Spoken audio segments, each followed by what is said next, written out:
ku soo dhawaada warkii caalamka oo aad kala socotaan Bulqaas Media waxaa inoo waramaya Cabdirasaaq Bulqaas. mahadsanid farxiya cali xuseen. dadka reer Ukraine ayaa maanta baroor diiqaya waxaana wacad ay ku mareen in ay dagaalami doonaan sanad kadib duulaanka Ruushka. dadka reer Ukraine ayaa maanta u baroor diiqaya eheladooda la dilay waxaana ay wacad ay ku mareen in ay dagaalami doonaan si ay u guuleystaan. halka Ruushka uu sheegay in ciidamadoodu ay guulo ay ka gaarayaan dagaalka bariga iyadoo duulaankoodu uu galay sanadkii labaad isla markaasina aysan muuqan wax ififaalo ah oo dagaalka uu ku joogsanayo.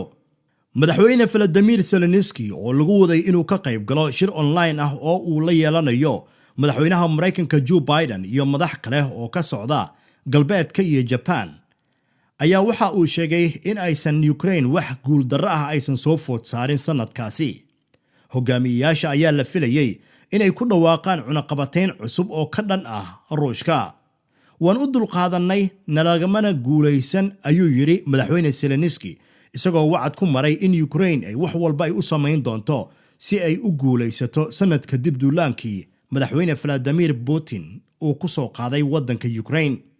munaasabado ayaa waxa ay ka dhacayaan guud ahaan dalka Ukraine oo uu ku jiro deegaanka Bucha halkaasi oo ciidamada Ruushka lagu eedeeyay in ay ka geysteen dambiyo ka dhan ah aadanaha.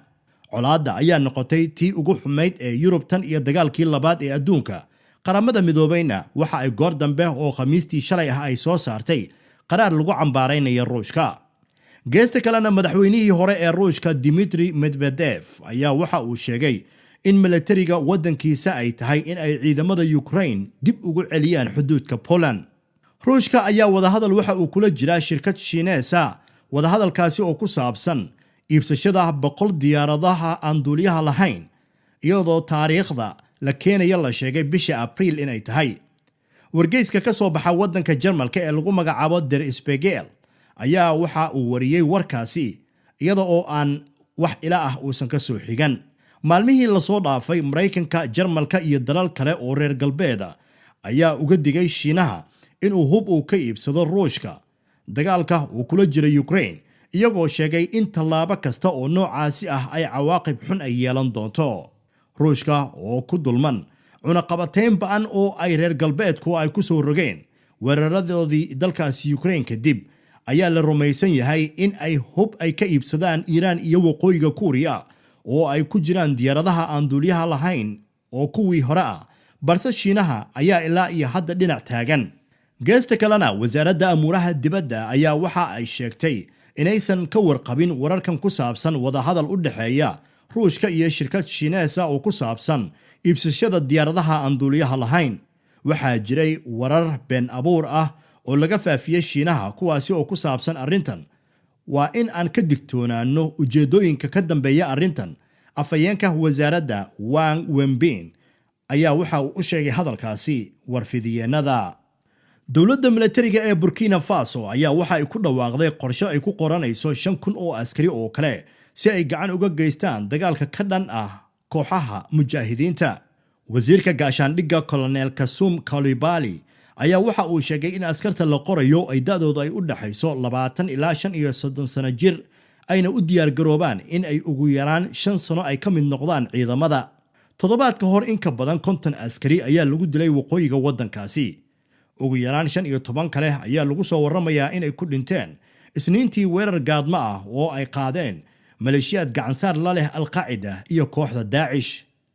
tan iyo markii uu bilowday kacdoonka Islaamiyiinta 2015 ku dhawaad 2 milyan oo qof ayaa ku barakacay wadankaasi. xogayaha maaliyadda ee Mareykanka Janet Yellen ayaa waxa ay ku eedeysay saraakiisha Ruushka ee ka qaybgalaya shirka madaxda dhaqaalaha ee G20 ee ka furmay dalka India in ay ku lug lahaayeen xasuuqii Ruushka uu ku qaaday wadanka Ukraine. halka India oo marti gelinayso shirkani ay ka fogaatay in ay xusto dagaalka muddada sanadka ah socday.